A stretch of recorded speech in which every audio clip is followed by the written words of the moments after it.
자, 우리는요, 매일 많은 사람을 의식하면서 살아갑니다. 근데 직장에서는 뭐 상사의 그 눈치를 이렇게 살피기도 하고, 또 가정에서는 가족의 기대를 생각하고, 사회에서는 이 사람 저 사람들의 그 평가를 이렇게 신경을 쓰죠.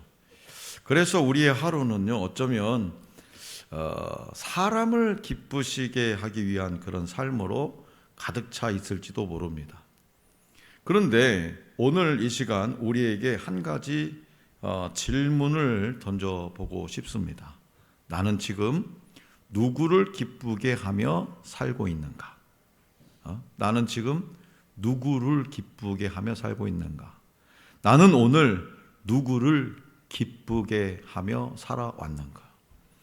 그러니까 사람입니까? 아니면 하나님이십니까? 성경은요, 분명하게 말하고 있어요. 우리의 인생의 가장 중요한 목적은 성공도 아니고 인정도 아니고 물질도 아니라 하나님을 기쁘시게 하는 것입니다. 하지만 솔직히 말하면요, 우리는 하나님을 기쁘시게 하는 삶이 무엇인지 막연하게 느낄 때가 많죠. 하나님을 기쁘시게 하는 삶이 뭘까? 열심히 내가 오늘 또 내일 또 열심히 살면 되는 걸까? 목사님 좋아하는 대로 교회 예배만 잘 축석하면 잘 다니면 되는 걸까? 죄만 안 지으면 되는 걸까? 이런 질문에 대해서 오늘 우리에게 주신 본문 말씀이 기록된 데살로니가전서 4장은 아주 구체적이고 실제적인 답을 줍니다. 우리 주님은 사도 바울을 통해서 이 말씀에서 성도들에게 이렇게 말해요. 너희가 하나님을 기쁘시게 하는 삶을 이미 배우지 않았느냐? 그렇다면 이제는 더욱 그렇게 살라. 다시 말해서 신앙은요, 멈추는 것이 아니라 계속 자라나는 것이라고 말해요. 계속 자라가는 삶이라고 말하고 있어요. 그래서 하나님은 오늘 저와 여러분들이 완벽하기를 원하시기보다는 하나님을 기쁘시게 하려는 방향으로, 하나님을 기쁘시게 하는 방향으로 살아가기를 원하신다는 겁니다. 자, 사도 바울은요, 이 사람을 기쁘게 하는 삶이 아니라 일생 동안 다메섹 도상에서 예수 그리스도를 만난 그 순간부터 자기가 회심했던 그 순간부터 오직 하나님을 기쁘시게 하는 삶을 살았어요. 그 전에는 하나님을 섬긴다고 하면서도 뭐요? 그렇죠. 유대 종교 지도자들한테 잘 보이려고 하는, 사람들에게 잘 보이려고 하는 그런 삶을 살았죠. 그렇기 때문에 하나님을 기쁘시게 하는 인생을 살면 자신 또한 승리하는 삶을 살 수 있다고 지금 데살로니가 성도들에게 권면하고 있습니다. 자, 그렇다면 오늘 저와 여러분들은 어떻게 하나님을 기쁘시게 할 수 있을까? 어떻게 하면 하나님을 기쁘시게 할 수 있을까? 본문 말씀을 통해 들려주시는 주님의 가르침을 잘 듣고 사람이 아니라 하나님을 기쁘시게 하는 우리 모두가 될 수 있기를 원합니다. 먼저 우리 주님은요, 사도 바울을 통해서 이 거룩이 하나님을 기쁘시게 한다고 말씀하세요. 자, 본문 말씀 1절에서 8절을 다시 한번 봐드리겠습니다. 1절에서 8절 시작. 그러므로 형제들아 우리가 끝으로 주 예수 안에서 너희에게 구하고 권면하노니 너희가 마땅히 어떻게 행하며 하나님을 기쁘시게 할 수 있는지를 우리에게 배웠으니 곧 너희가 행하는 바라 더욱 많이 힘쓰라. 우리가 주 예수로 말미암아 너희에게 무슨 명령으로 준 것을 너희가 아느니라. 하나님의 뜻은 이것이니 너희의 거룩함이라 곧 음란을 버리고 겉과 거룩하고 동기함으로 자기의 아내 대할 줄 알고 하나님을 모르는 이방인과 같이 세욕을 따르지 말고 이 일에 분수를 넘어서 형제를 해하지 말라. 이는 우리가 너희에게 미리 말하고 증언한 것과 같이 이 모든 일에 주께서 신원하여 주심이라. 하나님이 우리를 부르심은 부정하게 하심이 아니요 거룩하게 하심이니 그러므로 저버리는 자는 사람을 저버림이 아니요 너희에게 그의 성령을 주신 하나님을 저버림이니라. 아멘. 복음을 믿는다는 말의 의미는 복음을 믿는다. 복음을 전하면 그 복음을 믿는다. 이 복음을 믿는다는 말의 의미는요, 단순히 이게 종교를 결정하는 것 정도로 그치지 않습니다. 종교를 바꾼다, 결정한다, 그것으로 결정지지 않아요. 무슨 얘기냐? 이 복음을 믿는다는 말의 의미는 내 삶의 기준이 달라지고 모든 생활 양식을 변화되는 그런 놀라운 사건이에요. 바울은요, 이전에 살던 생활 방식을 버리고 하나님 나라의 시민으로 살라고 초대했고요, 데살로니가 성도들은 그 초대에 응했습니다. 그래서 지난번에도 말씀드렸듯이 조상들이 섬겼던 우상도 버려버리고 버려버리고 지금까지 생각했던 모든 것들을 다 내려놓고 그리고 하나님 말씀에 집중해줘. 그래서 사도 바울은 지금까지 데살로니가 성도들의 믿음을 칭찬하고 격려를 했죠. 그들을 위해서 기도도 했습니다. 그런데 4장으로 넘어와서는 격려하고 칭찬도 하고 기도했으면 더 이상 할 얘기도 없잖아요. 그러잖아요? 너무나 모범적으로 잘 살아가는데. 그런데 오늘 이 4장으로 넘어와서 데살로니가 성도들을 통해서 성도들에게 다시금 교훈하고 훈계를 합니다. 첫 교훈이 뭐냐? 거룩하라예요. 거룩. 믿음에 관해서 막 이야기하다가 첫 교훈의 말씀으로 거룩함을 언급한 이유가 있습니다. 그것은 바로 믿음으로 거룩하게 된 자가, 이제 복음을 받아들이고 믿음으로 거룩하게 된 자가 음란에 빠져서 타락해지는 것은 한순간이기 때문에 그렇습니다. 자, 기독교에서는요, 한 가정을 이룬 부부의 성관계만 인정합니다. 그러나 당시 이교도들은요, 성적으로 문란했어요. 결혼 전이나 후에도 첩을 두고 살았고 창기들과도 성관계를 했습니다. 이교도의 제사, 이 제의를 올릴 때도요, 사제들과 성적 음란에 빠지는 것을 당연시 여겼어요. 자, 거룩함, 이 거룩함의 히브리어는 뭐냐? 코데시입니다. 거룩함의 히브리어는 코데시. 코데시는 분리하다라는 뜻이에요. 거룩하다, 분리하다라는 뜻이에요. 그 분리하다라는 뜻을 가진 카다시에서 온 말입니다. 그런데 이 카다시에서 파생된 또 다른 단어가 뭐냐면 창기라는 뜻의 케데샤예요. 그러니까 거룩한 자가 코데시가 순식간에 창기와 같은 케데사가 될 수 있다라는 얘기입니다. 그래서 사도 바울은 데살로니가 성도들에게 3절에서 이렇게 말하죠. 하나님의 뜻은 이것이니 너희의 거룩함이라. 하나님의 뜻이래요. 오늘 저와 여러분들의 거룩함이. 그러니까 세상 사람들과 구별되어 거룩한 삶을 살라고 말씀하시죠. 근데 거룩함은 하나님의 뜻이에요.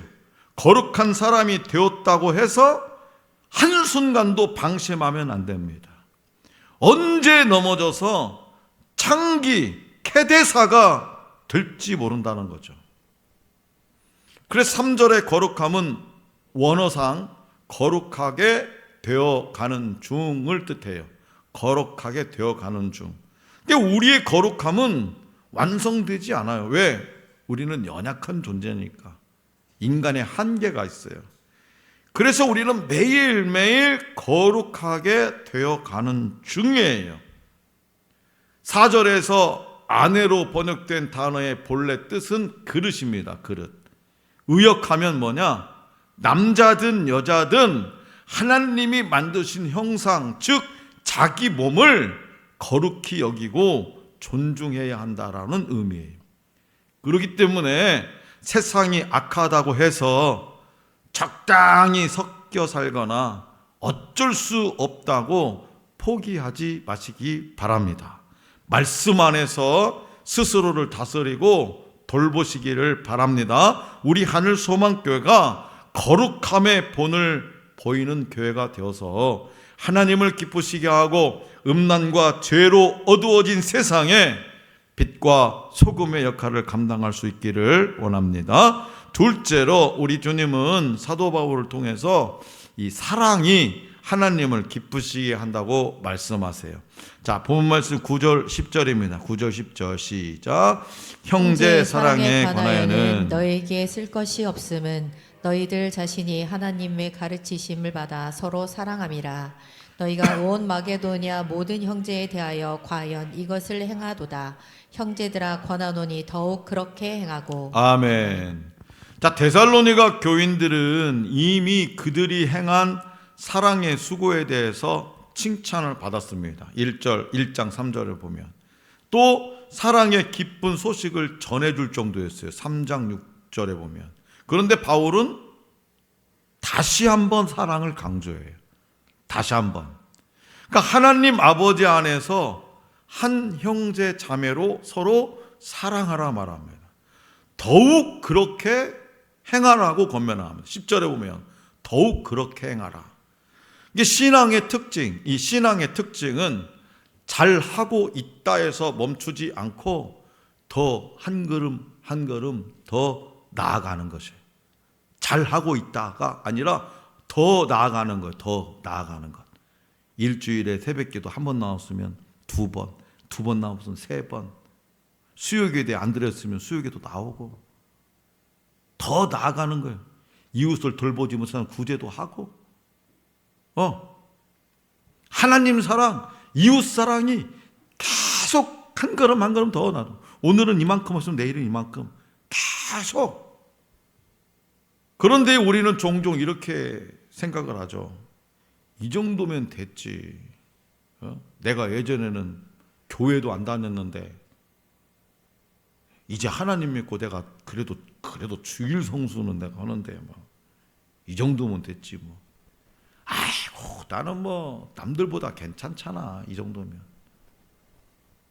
하지만 바울은요 단호하게 말하죠. 뭐라고요? 더욱 많이 힘쓰라. 더욱 많이 힘쓰래요. 이 정도면 됐지 이런 생각 버리래요. 그 신앙은 비교가 아니라 뭐 누구하고 그래도 우리 교회에서 내가 누구하고 이게 아니라 성장과 전진의 문제예요. 사랑은요 계속 확장되어야 합니다. 데살로니가 성도들은 이미 마게도냐 지역 전체에 사랑을 흘려 보내고 있었습니다. 그런데도 바울은 말해요. 뭐라고요? 거기서 만족하지 말고 더 사랑하라. 거기서 만족하지 말고 더 사랑하래. 가까운 사람만 사랑하는 수준에서 어려운 사람, 불편한 사람까지 사랑으로 확장해야 된다는 거예요. 사랑은요 정체되면 식어버립니다. 정체되면 식어버려요. 네. 솔직히 다들 이제 결혼한 20년 넘어가면 아니 20년도 안 걸려요.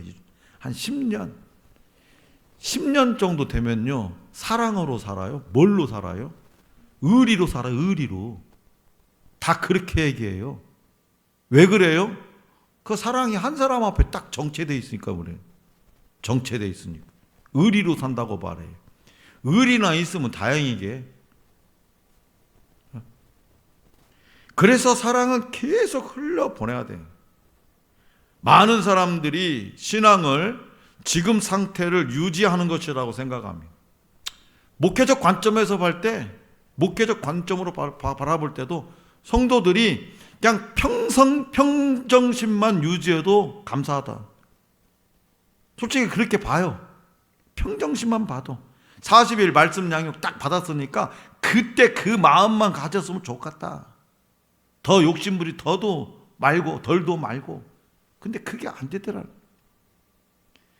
근데 성경은 말이야 분명히 박 목사가 하는 말이 아니라 신앙은 기도도 더 깊어지고 사랑도 더 넓어지고 헌신도 더 자라가야 한다고 말해요. 즉 정지 상태는요 곧 후퇴라는 거예요. 후퇴. 보세요. 평상시 평정심을 이렇게 쭉 유지하다가 뚝 떨어지면 어떻게 돼? 신앙이 팍 곤두박질 찌는 거잖아. 근데 한 걸음 한 계단 한 계단 올라가면은요 떨어지면 바닥은 아니잖아. 그렇기 때문에 하나님을 기쁘시게 하는 삶은 어디에 있느냐? 더에 있는 거예요. 더 사랑하는 거예요.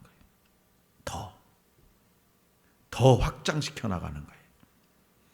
그래서 10절에서 가장 중요한 단어는 더욱이죠. 더 사랑하고 더 섬기고 더 힘쓰는 거예요. 사랑에는 지나침이 없습니다. 사랑은 더해도 항상 모자라. 하나님은 우리의 현재 상태보다 자라가려는 방향을 기뻐하세요. 우리가 부모님으로부터 사랑받은 게 얼마입니까? 돈으로 계산할 수 없죠. 그런데 부모들은 뭐라고 얘기해요? 자식 키우는 부모들은 자기가 최선을 다해서도 내가 너한테 해준 게 없다. 내가 너한테 해준 게 없다. 내가 그때 너한테 그거 못 해준 게 참 한이다. 네, 그래요. 그러니까 사랑은 더 쏟아 부어도 모자라. 그래서 하나님도 저와 여러분들의 지금 이 현 상태보다 자라가려는 방향을 기뻐하세요. 막 안 되지만 어떻게든지 몸부림치는 거예요. 그렇기 때문에 하나님은 말로만 아니라 독생자 예수 그리스도를 저와 여러분들에게 주심으로 그 사랑의 본을 보여주셨다라는 거죠. 오늘 저와 여러분들도 그 본을 따라 사랑할 때에 하나님은 기뻐하신다는 것을 기억하시기 바랍니다. 마지막으로 우리 주님은 사도 바울을 통해서 근면이 하나님을 기쁘시게 한다고 말씀하세요. 첫째는 거룩, 둘째는 사랑, 세 번째는 근면. 자, 본문 말씀 11절에서 12절이에요. 11절, 12절 시작. 또 너희에게 명한 것 같이 조용히 자기 일을 하고 너희 손으로 일하기를 힘쓰라. 이는 외인에 대하여 단정히 행하고 또한 아무 궁핍함이 없게 하려 함이라. 아멘. 당시 데살로니가 성도들 중에 일부가 잘못된 재림 사상을 갖고 있었습니다. 그들은 예수님의 재림이 임박했다고 생각하고 일하지 않았어요. 또 일을 노예들이나 하는 그런 저급한 것으로 치부했습니다. 이에 사도 바울은 본문 말씀 11절에서 조용히 자기 일을 하고 자신의 손으로 일하기를 힘쓰라고 명합니다. 그러니까 예수님이 오신다고 떠들면서 자기 생업을 던지고 교회에만 사는 이들에게 동요되지 말라라는 거예요. 그래서 자기 손으로 일을 하는 것은요 아주 귀한 일입니다. 결코 저급한 일이 아니죠. 그 신앙은 생활을 외면하지 않아요. 신앙은 이 생활을 일상생활을 외면하지 않습니다. 신앙은 생활과 조화를 이룹니다. 그래서 신앙과 생활을 붙여서 뭐라고 얘기해요? 신앙생활이라고 하는 거예요. 신앙생활. 노동은 신성한 거예요. 하나님이 아담과 하와에게 선물해 주신 에덴은요 낙원이었죠. 하지만 낙원이라고 해서 일하지 않아도 되는 것은 아니었습니다. 성경은 데살로니가 후서 3장 10절에 뭐라고 얘기하냐? 일하기 싫은 사람은 뭐라고? 먹지도 말라. 일하기 싫은 사람 먹지도 말라. 하나님의 자녀인 성도는 노동의 현장에서 거룩함을 이루어야 됩니다. 무슨 일이든지 대충 눈속임으로 하지 말고 주님을 섬기듯이 해야 돼요. 특별히 회사원들, 사업하는 사람들은 죽기 살기로 자기 일이니까 하지. 사업 직장 다니는 사람들은 대충 오늘 졸리는데 어디 저기 좀 자고 올까? 저도 옛날에 좀 그랬어요. 근데 뭐요? 눈속임 하지 말고 주님을 섬기듯이 해라. 주님을 섬기는 거룩한 노동에는 주님이 주실 상급이 약속되어 있습니다. 또한 성도는요, 현실에서 불신자들보다도 더 치열하게 사는 사람들이에요. 왜? 불신자들은 회사 일만 하면 되는데 뭐요? 생활만 하면 되는데 신앙인들은 신앙 생활해야 돼. 신앙 플러스 생활. 그러니까 얼마나 더 치열해요.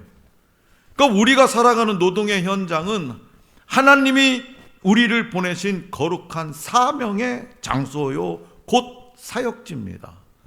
하나님은요, 창세기 2장 15절에서 이렇게 말씀하세요.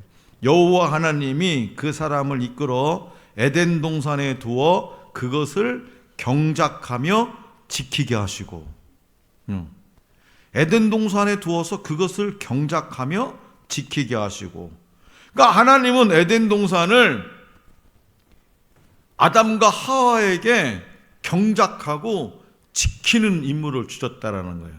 그냥 낙원이니까 아무것도 안 하고 눌르랄라 일도 안 하고 그냥 띵가띵가 하는 게 아니라 경작하고 뭐요? 지키게 하셨다.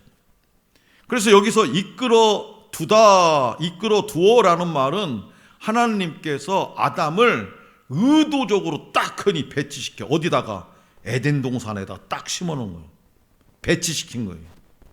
그러니까 오늘 우리가 있는 자리, 가정, 교회, 직장, 사업장은 뭐요? 하나님께서 여러분들을 갖다가 배치시킨 거예요. 에덴 동산과 같은 거란 말이에요. 그럼 거기서 뭐를 해야 되냐? 경작하고 지키는 일 해야 돼요. 그래서 에덴은 단순한 어떤 자연 공간이 아니라 하나님의 임재와 공급이 있는 장소예요. 완전한 환경과 하나님과 교제하는 자리, 그리고 사명과 기쁨이 동시에 있는 곳, 그것이 바로 어디다? 에덴 동산이에요. 또 경작하며, 이 경작하며의 히브리어는요, 아바드예요. 아바드. 아바드는요, 노동, 일 이런 뜻도 있지만 섬기다, 예배하다라는 의미까지 포함되어 있어요. 다시 말해서 이 일이라고 하는 거, 워크, 일이라는 것은 단순 생계 수단이 아니라 하나님께 드리는 예배적 행위, 내 일이. 그래서 뭐라고요? 삶에 예배를 드려라, 막 이렇게 얘기하잖아. 내가 하는 일이 하나님께 하나님께 드리는 예배라니까요. 일이. 그 일을 갖다가 일하면서 하나님께 드리는 예배를 갖다가 막 피곤하다고 해서 졸고, 나사 2개 박아야 되는데 1개만 받고 대충 넘어가고. 그럼 쓰겠어요? 하나님께 드린 예배를? 순서지에 이렇게 막 오늘 또 막 이렇게 기도 최경석 써 있는데 안 와. 최수진 집사 기도 이렇게 썼는데 안 와. 이 예배를 어떻게 하자는 거예요, 이거를 도대체? 내가 한번 설교하려고 그래요. 맡은 이 직분의 이 일에 대해서, 하나님 주신 일에 대해서 이렇게 소홀히 하면 안 된다는 의미의 설교를 이번 주에 하려고 그래요. 내가 참고 참았는데 내가 이번 주는 안 넘기려고 그래요. 왜? 모르니까 그러는 것 같아. 모르니까. 자, 그렇기 때문에 인간은 하나님이 맡기신 자리에서 예배자로 살며 책임 있게 돌보는 존재입니다.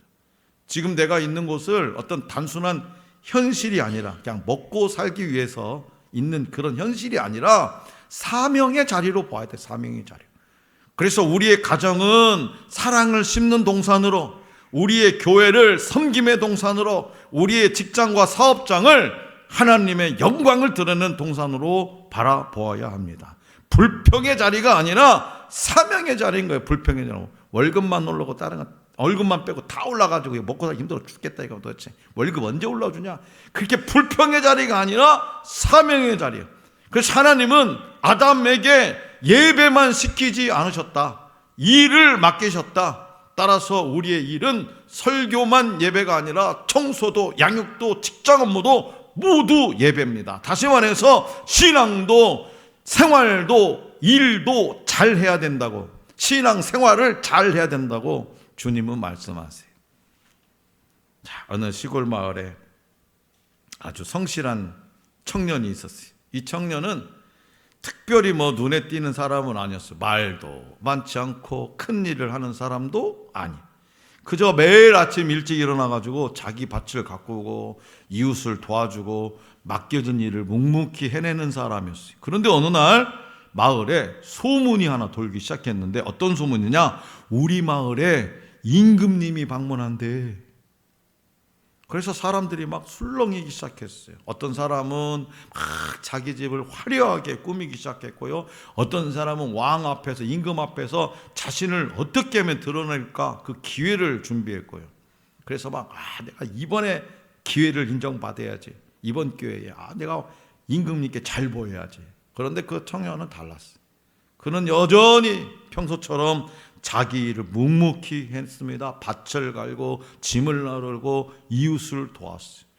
그러니까 누군가가 물어요. 어이, 여보게, 왜 여보게, 자네는 왜 이렇게 준비를 안 하나? 왕이 오신다는데. 그러니까 그 청년이 조용히 이렇게 말해요. 저는요, 매일매일 왕 앞에서 살고 있는데요. 매일매일 왕 앞에서 일하고 있는데요. 임금님 앞에서 내가 일하고 있는데요. 사랑하는 성도 여러분, 이 청년의 고백이 바로 오늘 우리가 붙들어야 할 신앙입니다. 하나님은 특별한 날에만 만나는 분이 아니라 오늘 우리의 일상에서 함께 하시는 분이에요.